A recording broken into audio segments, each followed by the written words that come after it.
it will likely lead to a greater sensation, so it feels like your hamstrings are working more, but that sensation may actually be additional pressure being placed on the sciatic nerve, which is not the sensation you probably want. And it also potentially reduces the effectiveness of a really good movement because you're essentially reducing stability.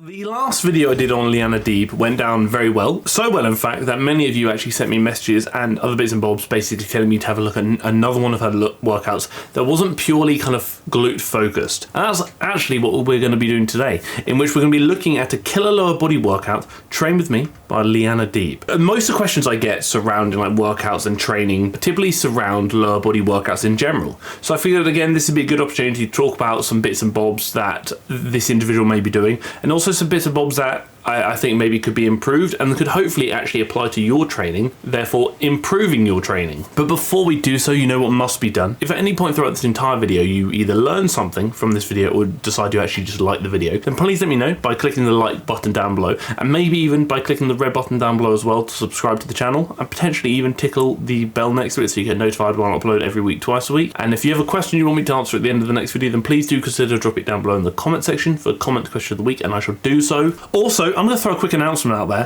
Things are coming. Obviously, TFNL coaching is a thing in which I work with clients one-to-one via online coaching, and I am going to be doing a new intake of clients in December to start in January, so look out for that. If you've already expressed interest by clicking the link down below and filling in the application, like waiting list form, then I will likely reach out to some people soon. Also, TFNL group coaching is going to become a thing. I don't want to give too much away, just know that it's going to be a monthly basis subscription service that's likely going to cost less than your Netflix subscription, and it gives you an opportunity to really involve yourself within the community whilst getting what I deem to be a bloody effective program from me, which will get updated on a monthly basis, and we'll go through it together. It's very exciting things. I don't want to give away too much. Very exciting things. And then hopefully, if all goes well, clothing soon after. So hopefully the group coaching side of things will start at the beginning of January, but I will likely expand on that in a video in the next coming weeks. Considering the day, I think this headpiece is going to be very appropriate. If you celebrate Thanksgiving, happy Thanksgiving, and have a gander at, like I said, the most appropriate headpiece I've worn for a long time. We're going to skip the intro bit because obviously it's the hip openers and mobility and stuff, which is fantastic, but we're going to focus on the primary source of the workout.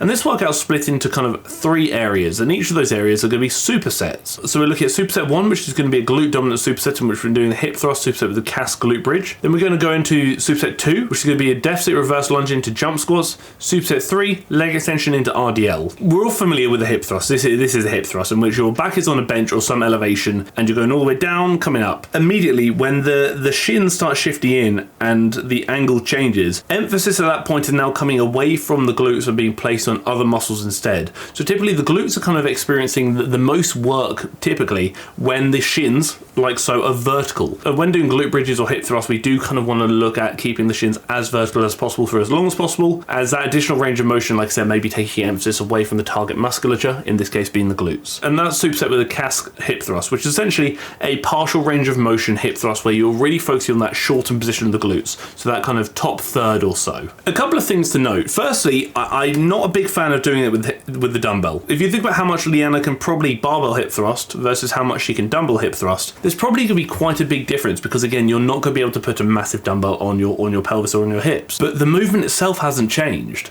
The only thing you're actually changing in that case is the load. So why would you want to do the exact same movement with a fraction of the load when you could do the same movement, like I said, to its full capacity using a barbell? A lot of people could probably hip thrust 1 plate, 2 plate, 3 plates, whatever it may be. Good luck finding a dumbbell, firstly, that heavy, and second of all, good luck getting a dumbbell that heavy onto you. So again, throwing the dumbbell in there does seem to potentially reduce the effectiveness. Granted, if you're still going to failure within the hypertrophy rep range of, let's say, 5 to 30 reps, the load itself doesn't really matter. What really does matter is proximity to failure. Are you going to be finding failure within that rep range using a dumbbell? Maybe not, if you're barbell hip thrusting a lot more. Someone said do like a fun fact every video, so I'm going to try and do that. That could be a fun fact right there. The load you're using for movements is probably less relevant than you think. What is more relevant in the context of hypertrophy is your proximity to failure. The only thing that may differ is fatigue, potentially, in which people may find they actually fatigue more doing lower weight, higher reps versus if they were actually doing higher weight, lower reps. Which is actually contrary to popular belief. A lot of people thought it was the other way around, is load would then dictate fatigue, when actually it seems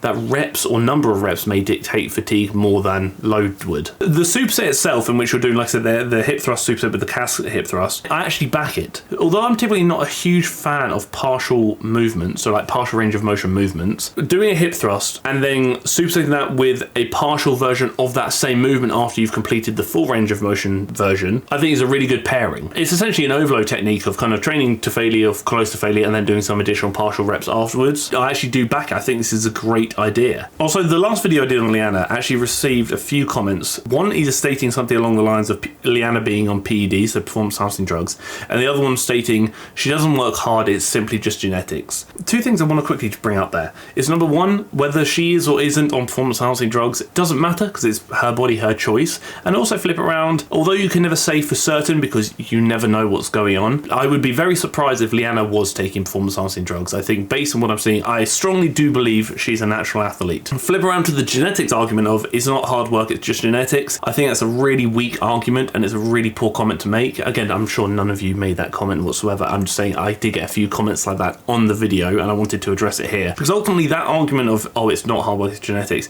so firstly devalues the work that somebody's put in, and secondly, genetics don't really do a lot unless you do something with them. I could have the most genetically gifted biceps, for example, that could respond really well to resistance training. But if I don't resistance train, they're not going to respond. So although genetics does play a massive role, it essentially determines your shape, whether she's got great genetics or not, it does not change the fact that she still has to put in the time and the effort to achieve her results. Oftentimes I find that people make that genetics argument based on insecurities because they aren't potentially happy with their results, which is a shame and it's unfortunate. Instead of trying to discredit what somebody is doing, invest that energy into just doing better yourself. Deficit reverse lunge into jump squats. Starting off with 15 reps on each side. I'm gonna have a slight lean forward. This is gonna put more pressure onto the glutes. Typically a slightly more forward lean during like split squats, for example, and lunges and stuff like that, it could potentially place a bit more emphasis on the glutes, whereas if you're a bit more upright, it may place a bit more emphasis on the quads. The deficit is essentially there to increase range of motion, especially if you've got good mobility or you feel like doing a standard reverse lunge limits the range of motion which you're going through. Adding a deficit, so increasing the range of motion, is a great way of taking your muscle through, like I said, a greater range of motion if you're able to do so, but also a means of making the movement harder without necessarily having to change the load, or maybe even with a lighter load instead. If you're doing the reverse lunge as it is and you feel like you've peaked, you can't really progress, you've kind of plateaued, you don't need to make drastic changes to your program if you don't want to. Minor changes could be enough to re-kickstart progression. So going from a reverse lunge to a reverse deficit lunge could be all you need to, like I said, kickstart that progression and break that plateau, because technically it is a new movement. So we're going straight from those into jump squats. Again, I think the jump squat is a fine movement. Again, it depends for what reason. Like if it's more for like the heart rate and things along those lines, absolutely. Maybe some explosive power, kind of bordering into the realm of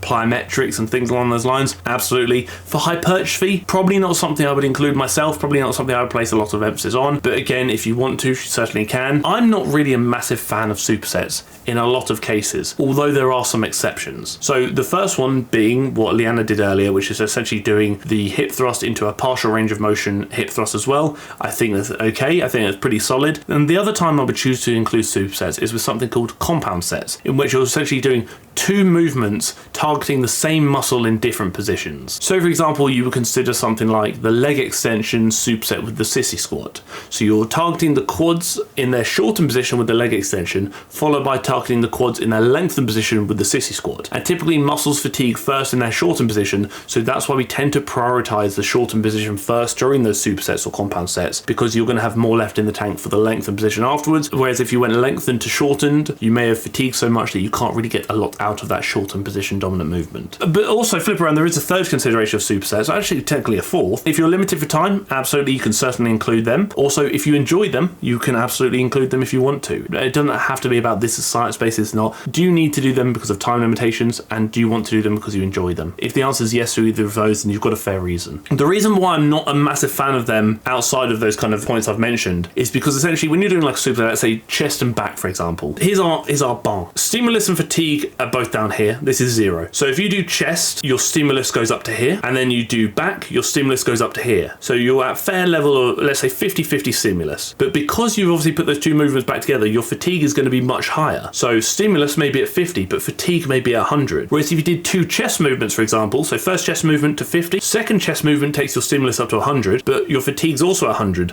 Therefore, the ratio between stimulus and fatigue is a bit better. Whereas, like say, if it was 50 and 100, that ratio is not too good. If it's 100 and 100, although the fatigue is still high, the additional stimulus kind of compensates for that, which then leads to a better stimulus to fatigue ratio. So next one, this is an interesting one. This is something I want to talk about because this is actually very relevant to the point I just made about doing supersets with opposing muscle groups. So we're doing the leg extension, and then we're going to superset that with an RDL. So it's a quad dominant movement here. Again, placing a bit more emphasis on the rec fem. So the rec fem is that kind of middle muscle of the quads there that isn't sufficiently targeted when doing like squat patterns or movements in which the hips are involved. Because it's shortening at the knee and lengthening at the hip there, its length isn't actually changing. Therefore, the rec fem's not really getting worked very well, which is why doing movements like leg extension is actually quite important. So again, with leg extension, pause at the top. This is good because this is a shortened position dominant movement. Holding that pause at the top for a split second is a good time. We're maintaining additional tension in the position in which the movement is essentially most important or most useful, being that shortened position. Supersetting with dumbbell RDLs. Dumbbell RDLs, fantastic movement. I'm a big fan of them. I would typically grab some straps if you're able to, because obviously grip may be a limiting factor here. Yeah, technique is bloody solid. So what we're trying to do is run the hands down the leg, pushing those hips all the way back. Again, bending the knees to allow you to push the hips further back, which also then brings the glutes more into it. Additional bend in the knee typically means more glutes. Straighter legs typically means more hamstrings. And this movement typically works the glutes in their lengthened position and also their hamstrings in their lengthened position too. First of all, I've kind of made my points about opposing muscle group superset. That applies here. Quads into like glutes and hamstrings. Stimulus is here. Fatigue will be quite high. Whereas if we did two hamstring movements together, two glute movements together, or two quad movements together, although fatigue would still be very high, stimulus would be much higher as well, thus leading to a better stimulus to fatigue ratio. Is it that important? Probably not, but you may find it important. So I figured I'd mention it anyway. So with the leg extension here, big thing there, pull yourself into the pad. Aggressively pull yourself into the pad. And I've mentioned this before, but if you want to make it a bit spicier, if we lean forward slightly, so like I say, a bit of a hinge at the hips slightly, not too crazy, but a bit of a hinge at the hips, that can allow you to then further shorten the rec fem itself, thus potentially making the exercise more effective. But if you want to make it even spicier after that, lean forward at the hips slightly, do the extensions to failure, and once you can't do any more, lean back against the pad, so you're lengthening that rec fem a bit more, and because it's a bit more lengthened, it'll typically be in a slightly stronger position, therefore you'll actually be able to get a few more reps. So you might do 15 to failure length forward, then you might lean back and get an extra 5 reps. And that's what we consider to be a mechanical drop set, in which a drop set is obviously typically where you would reduce load, like do like 10 to failure, then drop the load by 10 or 20% and go again. A mechanical drop set means you don't change the load whatsoever, you just change your body position to make it easier. So that's another trick for you right there, mechanical drop sets. I don't think I've mentioned them before. I see a lot of people elevating their toes when they do RDLs, so the toes are lifted. Don't do this. The hamstrings and glutes do not cross at the ankles, therefore changing your ankle position is not going to make them work more.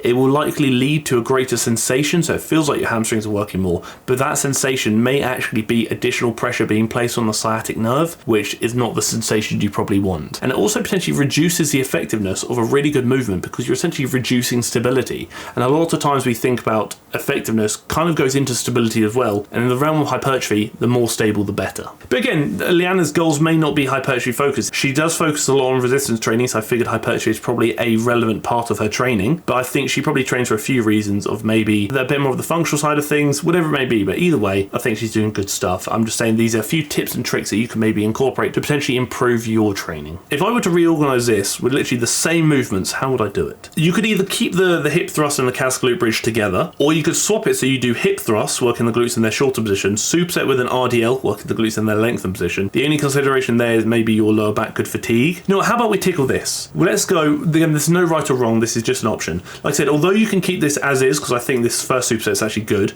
let's change it for the sake of change it. Let's go hip thrust superset with RDLs, so glutes in their shortened, superset with glutes in their lengthened. Leg extension superset with jump squats, so quads in their shortened, quads in their lengthened. Calf glute bridge superset with deficit reverse lunge, so again it's going to be glutes in their shortened, glutes in their lengthened again. That's probably how I would restructure it slightly, just to make it a little bit better for me personally. As a whole, good stuff. Like I said, I'm a big fan of Leana. I think she's doing well. Although her workout's good, I'm a fan of it. I'm just saying this is how I would alter it slightly to maybe make it arguably a bit better for me and my goals, which would be very much hypertrophy focus, which could also be better for you and your goals, depending on what they are. I'm not saying either is right or wrong, I'm just merely saying this is just a slightly different approach that you could consider implementing into your training program if you wanted to. But if you don't want to, I think following her workout and her routine is also great. So, comment question of the week, and it's quite a good one. Can you work out with weights, specifically lower body, if you have sciatica that flares up every single time you try and perform a glute/leg exercise? This individual was essentially diagnosed with a herniated disc, which eventually led to sciatica. To be honest with you, yes you can, and I'll say that because I too had a herniated L4, L5 disc, which very much actually led to some nasty sciatica.